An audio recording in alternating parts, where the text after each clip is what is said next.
जसं मी तुम्हाला प्रॉमिस केलेलं होतं 10th सायन्स 1चे ग्रॅव्हिटेशन पासून आपण सुरुवात करतो. ही लिस्ट डोळ्यासमोर आहे. सो ग्रॅव्हिटेशन मध्ये बघत असताना तुम्हाला माहिती आहे या टॉपिकमध्ये explain gravitation phenomenon, distinguish between centripetal centrifugal force, हा माझा टॉपिक मधला सगळ्यात फेवरेट क्वेश्चन आहे. 3 लॉज ऑफ केपलर्स आणि न्यूटन्स लॉज ऑफ ग्रॅव्हिटेशन या दोन पैकी एक क्वेश्चन फिक्स आहे यावेळी. हे दोन क्वेश्चन्स खूप महत्वाचे आहेत, खूप म्हणजे खूप महत्वाचे आहेत आणि मॅक्सिमम चान्सेस आहेत की हे क्वेश्चन्स येणाऱ्या एक्झाम मध्ये तुम्ही नक्की पेपरमध्ये बघणार आहात. नेक्स्ट पॉईंट इथं बघायला लागलाय तुम्ही, युसीएम आहे, हा एक सेकंडरी इंपॉर्टंट क्वेश्चन आहे, पण त्यालाही सोडायचं नाही, आपण हे नीट करायचे आहेत. मास आणि वेटचा डिफरन्स एक विचारला जातोय. त्यानंतर व्हॅल्यू ऑफ जी आहे, फ्री फॉल आहे आणि एस्केप वेलॉसिटी. हे जे तीन क्वेश्चन्स आहेत या तीन पैकी एक क्वेश्चन विचारण्याचे भरपूर चान्सेस आहेत, इम्पॉर्टंट आहे.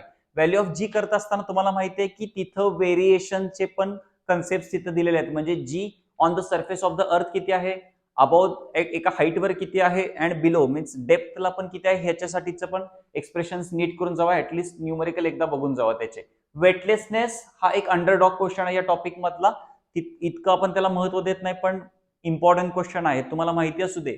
ग्रॅव्हिटेशन हा टॉपिक 11th-12th सायन्सला पण आहे, त्यामुळे त्या अँगलला आपल्याला 10वीला कुठले कुठले इम्पॉर्टंट आहेत हा असा जर विचार केला तर त्या टाईपमध्ये क्वेश्चन्स इथे येऊ शकतात. येस, न्यूमरिकल्स मी इथे दिलेले आहेत.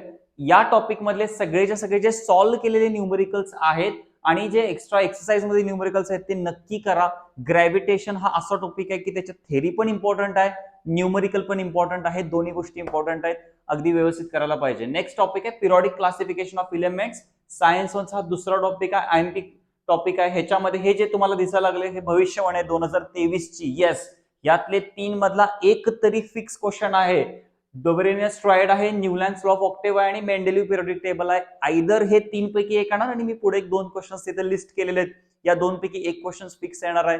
हे किती वेळा जरी मी तुम्हाला सांगितलं इम्पॉर्टंट आहे तरी ते कमीच आहे, कारण की ते तितके इम्पॉर्टंट आहेतच. नेक्स्ट आहे मेरिट्स अँड डिमेरिट्स, हे ते दोन क्वेश्चन्स आहेत आणि हा स्ट्रक्चर, या तीन पैकी एक क्वेश्चन बनू शकतो यावेळी. सो इथं merits of Mendeleev periodic table, demerits of Mendeleev periodic table, तुम्हाला माहिती आहे मेरिट्स डिमेरिट्स बऱ्याचदा पडलेला आहे, फायनलच्या एक्झाम मध्ये बऱ्याचदा पडलेला आहे, त्यापैकी हे दोन्ही क्वेश्चन्स आयएमपी आहेत.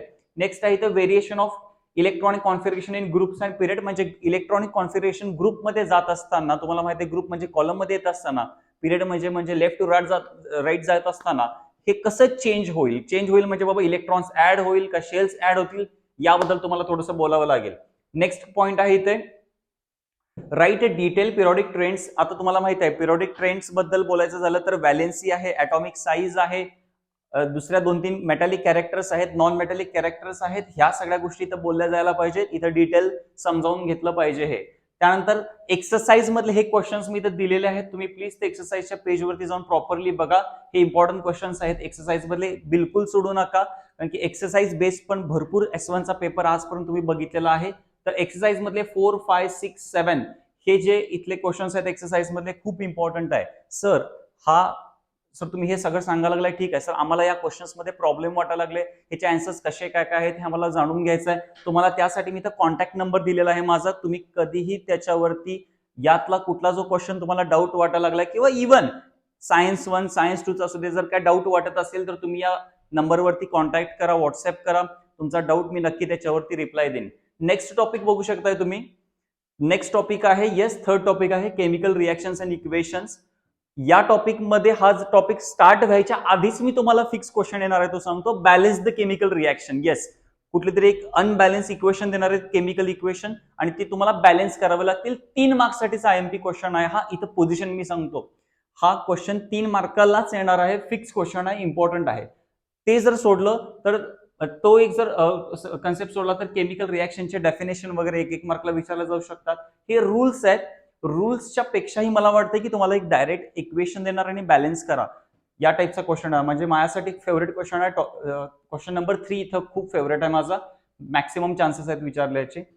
हा एक अजून दुसरा क्वेश्चन आहे की तो निग्लेक्ट करणे म्हणजे मूर्खपणा आहे. तुम्हाला माहिती आहे हा टॉपिकच 4 मेन रिएक्शन्सनी बनलेला आहे. त्याच्यामध्ये कॉम्बिनेशन आहे, डिस्प्लेसमेंट आहे, डबल डिस्प्लेसमेंट आहे आणि डिकॉम्पोजिशन, या 4 टाईपच्या रिएक्शन्स इथे विचारल्या जाऊ शकतात आणि त्या विचारणारच आहेत. हे गॅरंटेड आहे. हा क्वेश्चन पण व्यवस्थित करायचा आहे. म्हणजे क्वेश्चन नंबर 3, क्वेश्चन नंबर 4 बिलकुल सोडायचा नाहीये. इथं एंडोथर्मिक एक्झोथर्मिक रिॲक्शन्स आहेत, इम्पॉर्टंट आहे. हा एक क्वेश्चन वेगळा आहे बघा थोडासा, म्हणजे ऍक्च्युली आहे पण आपण त्याला इतकं महत्व देत नाही. का महत्व देत नाही? ऑलरेडी 2-3 क्वेश्चन्स इम्पॉर्टंट आहेत या टॉपिकमध्ये, मग ह्याला कशाला अजून महत्व द्यायचं, असा अँगल होतोय.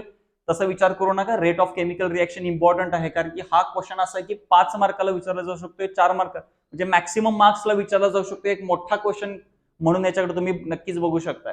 Differentiate between oxidation reduction reaction इथं पण आहे, इम्पॉर्टंट आहे. करोजन आणि त्याचे थोडासा रसचा फॉर्म्युला वगैरे असेल, रॅन्सिडिटी असेल, हे इम्पॉर्टंट क्वेश्चन्स आहेत. इथे एक्सरसाइज जर बघितला तर एक्सरसाइज मधले 6, 7, 8, 9 हे क्वेश्चन्स खूप इम्पॉर्टंट आहेत. एक्सरसाइज मध्ये म्हणजे तुम्हाला टेक्स्ट बुक ओपन करावं लागेल, तिथे एक्सरसाइज मधले क्वेश्चन्स नीट बघावे लागतील.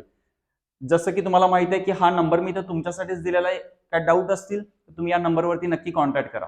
नेक्स्ट पॉइंट आहे, नेक्स्ट टॉपिक आहे आपला इफेक्ट ऑफ इलेक्ट्रिक करंट. जसं मी तुम्हाला दरवेळी सांगतोय की टॉपिक जर बघितला, आपण टॉपिक बघितल्या आपल्याला एक बऱ्यापैकी 2-3 क्वेश्चन सर कुठले येणार याचा अंदाज आपल्याला पाहिजे. सो या टॉपिकमध्ये बघितलं तर सगळ्यात पहिला आहे इलेक्ट्रिक मोटर, इलेक्ट्रिक जनरेटर. हा बिलकुल सोडायचं नाही, हे फिक्स क्वेश्चन बऱ्यापैकी असतात. ते जर आपण स्किप केले किंवा ते जर आपण नीट केले तर त्यानंतर जूल्स लॉ ऑफ हिटिंग 2 मार्क्ससाठी बरेच वर्ष पडलेलं नाहीये, इम्पॉर्टंट क्वेश्चन आहे. ह्याच्यावरती न्यूमरिकल पण पडू शकतो. H=I²RT फॉर्म्युला आहे, तर त्याच्यावरती आपल्याला न्यूमरिकल पण पडू शकतो, तो लॉ पण पडू शकतो. नेक्स्ट आहे, या सगळ्यात छोट्या छोट्या डेफिनेशन्स आहेत, इम्पॉर्टंट आहेत, कराव्या लागतील. शक्यतो 4, 5, 6, 7 इम्पॉर्टंट आहे, करावं लागेल. नेक्स्ट आहे, आता इथं थोडंसं बघू शकता तुम्ही, right in detail magnetic field produce through a circular loop. हा एक पॉईंट आहे आणि सोलेनॉइड एक पॉईंट आहे. एक आय थिंक ते एकाच पेजवरती 2 पॉईंट आहेत अल्टरनेट, तर ते इम्पॉर्टंट आहे, दोन्ही पण व्यवस्थित करायला पाहिजे. यानंतर हा टॉपिक मधला हा जो क्वेश्चन आहे तुम्हाला माहित आहे, construction and working of electric motor and generator, हे 2 पैकी एक फिक्स क्वेश्चन आहे, इम्पॉर्टंट आहे. बऱ्याच प्रिलियम मध्ये किंवा तुमच्या क्लासेसच्या किंवा स्कूलच्या टेस्टमध्ये हे क्वेश्चन्स तुम्ही भरपूर वेळा बघितलेला आहे आणि स्टील जर येत नसतील तर आता मात्र वेळ आलेली आहे, बघायची, व्यवस्थित करणं गरजेचं आहे. नेक्स्ट आहे differentiate between AC and DC generator. Again important question आहे सर. हे क्वेश्चन झाले. अजून काय तर एक्सरसाइज मधले हे जे क्वेश्चन्स आहेत ते खूप इम्पॉर्टंट आहेत. 6, 7, 9, 11, 12. न्यूमरिकल्स इथं प्लीज करून जावा. Numericals direct put the values and get the answer, या टाईपचे न्यूमरिकल आहेत, इम्पॉर्टंट आहेत. नेक्स्ट टॉपिकवर आपण येऊयात. टॉपिक आहे हीट. टॉपिक नंबर 5 आहे हीट. इथं तुम्हाला माहिती आहे लॅटेंट हीट खूप इम्पॉर्टंट आहे. त्याचे 2 टाइप्स आहेत, latent heat of fusion, latent heat of vaporisation. जसं की तुम्हाला माहिती आहे, फ्युजन म्हणजे सॉलिडचं लिक्विड, वेपरायझेशन म्हणजे लिक्विडचं गॅस. या टाइपचे क्वेश्चन्स इथे इम्पॉर्टंट आहेत. हा एक क्वेश्चन इम्पॉर्टंट आहे, विथ एक्सप्लेन, तुम्हाला डायग्रामच्या सोबत तुम्हाला एक्सप्लेन करावं लागेल. अनॅमलस बिहेवियर तुम्हाला माहिती आहे, याला जोडून एक कन्सेप्ट आहे होप्स ॲपॅरेटस. हा पण एक इम्पॉर्टंट क्वेश्चन आहे. तर ड्यू पॉइंट टेम्परेचर, ह्युमिडिटी, हे पण इम्पॉर्टंट आहे. नेक्स्ट आहे specific heat capacity. I guess मला 2-3 वर्षापूर्वीचं जे आठवतंय, त्या 2-3 वर्षापूर्वीच्या पेपरमध्ये हा क्वेश्चन ऑलरेडी आलेला आहे, की जे तुम्हाला माहिती आहे की तिथं जे डायग्राम आहे टेक्स्टबुकमध्ये, त्याच्यावर म्हणजे ते जे स्पियर्स आहेत त्याच्यामध्ये आय गेस कॉपर आहे, लीड आहे. तर त्या स्पियर्सला हिट करून जी डायग्राम तिथं टेक्स्टबुकमध्ये दिलेली आहे ती इम्पॉर्टंट आहे, ती नीट करा. त्यानंतर हीट एक्सचेंज जे आहे ते पण इम्पॉर्टंट आहेत आणि हे एक्सरसाइज मधले क्वेश्चन्स इम्पॉर्टंट आहेत. जसं की तुम्हाला ऑलरेडी म्हणते, इथं काय जर तुम्हाला डाऊट वाटत असेल क्वेश्चन्स मध्ये तर या नंबरवरती तुम्ही नक्कीच कॉन्टॅक्ट करा. इथं तुम्हाला सगळे सोल्युशन्स मिळून जातील याचे पण. नेक्स्ट आहे topic number 6, refraction of light आहे. रिफ्रॅक्शन ऑफ लाईट मध्ये तुम्हाला माहिती आहे की रिफ्रॅक्टिव्ह इंडेक्स, या बेसिक सगळ्या डेफिनेशन्स करून जायला पाहिजेत, इम्पॉर्टंट आहेत. ऍक्च्युली हा मोठा पण क्वेश्चन आहे, मी इथं नेक्स्ट घेतलेला पण आहे तो, पण एक कधी असं होऊ शकतं ना की 1 मार्कला पण ते क्वेश्चन विचारला जाऊ शकतोय. सो नेक्स्ट आहे rules for refraction of light in detail. ते थोडंसं बघावं लागेल आपल्याला, नीट करावे लागतील. डिस्पर्जन माझं या टॉपिकसाठी हे जे 3-4 क्वेश्चन्स आहेत लास्ट, म्हणजे 3 पासून पुढचे जे क्वेश्चन्स आहेत ते माझ्यासाठी या टॉपिक मधले फेवरेट क्वेश्चन्स आहेत. येणाऱ्या एक्झाम मध्ये तुम्ही हे नक्की बघू शकता. त्याच्यापैकीच एक आहे dispersion of light, twinkling of stars, total internal reflection. मला वाटतं 2 वर्षापूर्वीच पडलेला होता हा क्वेश्चन, 5 मार्क्ससाठी क्वेश्चन पडलेला होता. निग्लेक्ट करून बिलकुल चालणार नाहीये. रेनबो बरेच दिवस नाही झालेलं पडलेलं आहे, सो रेनबो एक 2-3 मार्कला एक्सपेक्ट करू शकता या टॉपिक यावेळी. नंतर या इथलं बघितलं तर all solve numericals and exercise numericals करून जावा. जरा नीट विचार केला तर आतापर्यंत आपण 2ऱ्या-3ऱ्या टॉपिकला आपल्याला न्यूमरिकल बिलकुल करायची गरज नाही, तिथं नाही येत पण तितके जास्त. मग राहिले कुठले topic? Topic number 1 topic number 4 आणि टॉपिक नंबर 5 हे जे 3 टॉपिक आहेत त्याच्यामध्ये जर न्यूमरिकल केले तर नेक्स्ट इथून पुढचे जे न्यूमरिकल वाले टॉपिक आहेत तिथं थोडंसं लोड तुम्हाला कमी येईल, पण मॅक्सिमम न्यूमरिकल जरी विचारायचं झालं तरी याच टॉपिक मधले येणार आहेत. हा आणि ह्याच्या पुढचा एक टॉपिक म्हणजे topic number 1, topic number 4, topic number 5 आणि टॉपिक नंबर 6 हे जे टॉपिक आहेत ते इम्पॉर्टंट आहेत. नेक्स्ट आहे 7th टॉपिक. ठीक आहे. सो 7th आहे लेन्सेस. लेन्सेस मध्ये तुम्हाला माहिती आहे की ह्याचे टाइप्स 6 टाइप्स आहेत तुम्हाला माहिती आहेत. कॉन्व्हेक्स आणि कॉन्केव्हचे पर्टिक्युलरली 3 टाइप्स आहेत. एकदा वाचणं महत्वाचं आहे. हे मात्र थोडंसं जरासं नीट करून जावं. टर्मिनॉलॉजी आपण असा त्याला क्वेश्चन देऊ शकतो ह्याचं नाव. So centre of curvature, radius of curvature, principal axis हे सगळे पॉईंट इथे इम्पॉर्टंट आहेत. 3 रूल्स हे इम्पॉर्टंट आहे. लक्षात ठेवा 3 मार्क्ससाठी क्वेश्चन जो असतोय तिथे 3 तुम्हाला आन्सर एक्सपेक्ट केले जातात. ऑब्व्हियसली 3 रूल्स म्हणजे एक रूल 1 मार्काला बनू शकतोय. एकदम बंपर आहे हा क्वेश्चन. खूप चांगला क्वेश्चन आहे, विचारला जाऊ शकतोय. इथं रे डायग्राम विचारले जाऊ शकते कॉन्व्हेक्स लेन्सची. तुम्हाला माहिती आहे की बऱ्यापैकी लेन्स मधला थोडासा हार्ड पार्ट म्हणला, जरासा सर अवघड पार्ट कुठला आहे असं विचारला तर मी तुम्हाला म्हणेन की याचा जो चार्ट आहे ऍक्च्युली तो खूप सोपा आहे, पण काही काही स्टुडंट्सना अवघड होतो. तो एक चार्ट कॉन्व्हेक्स वाला, कॉन्केव्ह वाला दम नाहीये, पण लेट्स तो पण आपण घेऊन जाऊयात. आणि थोडासा मायक्रोस्कोप वाला म्हणजे कंपाऊंड मायक्रोस्कोप, टेलिस्कोप वाला पार्ट थोडासा डिफिकल्ट आहे. एक 4-5 वेळा बघितल्यानंतर ते पण खूप चांगलं येऊन जाईल. पण हे सोपे क्वेश्चन्स आहेत, दोन्ही पण इम्पॉर्टंट आहे. Sign conventions to draw a ray diagram important आहे. खूप सोपे साइन कन्व्हेन्शन्स दिलेले आहेत. फक्त इथं बिलकुल विसरायचं नाही आहे की कॉन्व्हेक्सची फोकल लेंथ पॉझिटिव्ह, कॉन्केव्हची फोकल लेंथ निगेटिव्ह, हे विसरायचं नाही आहे. इथं हे खूप बघितलं जाते व्यवस्थितपणे. नेक्स्ट आहे define and explain lens formula, power of lens आणि मॅग्निफिकेशन. मॅग्निफिकेशन वरती पण एक क्वेश्चन विचारला जाऊ शकतो 1-2 मार्क्ससाठी. न्यूमरिकल म्हणतोय मी, थेरी तरी आलीच पण न्यूमरिकल पण थोडंसं जास्त एकदा दोनदा जरासं बघून जावं. त्याच्यातले एक्सरसाइज मधले मी इथं मेन्शन केलेलेच आहेत पुढे. Then with the help of नीट डायग्राम ह्युमन आय. अगेन मी सांगेन की ह्युमन आय वरती पर्टिक्युलर क्वेश्चन नाही आलेला, डिफेक्ट्स वरती आलेलं बऱ्याच वेळा, पण ह्युमन आय वरती आलेलं नाही. इम्पॉर्टंट आहे, यावेळी लक्ष देणं खूप महत्वाचं आहे. बरेच वर्ष ह्युमन आय वरती 5 मार्काला क्वेश्चन नाही झाला, सो एक्सपेक्ट करू शकता हा क्वेश्चन. आणि जसं की तुम्हाला माहिती आहे नियर साइडनेस, फार साइडनेस हे दोन्ही क्वेश्चन जसं डिफेक्ट्स ऑफ विजन मध्ये आपण मेन्शन केले जातात, हे दोन्ही विजन इम्पॉर्टंट आहेत. इथं क्वेश्चन विचारताना असा विचारला जाईल की consider yourself as a doctor, then what would you suggest to overcome this problem. समजलं का बघा क्वेश्चन? थोडासा ना एक फिरकी घेतली जाईल क्वेश्चन मध्ये आणि त्या फिरकीमध्ये बिलकुल फसायचं नाही आहे. तो प्रॉब्लेम कुठला आहे तो ओळखून घ्यायचा आहे.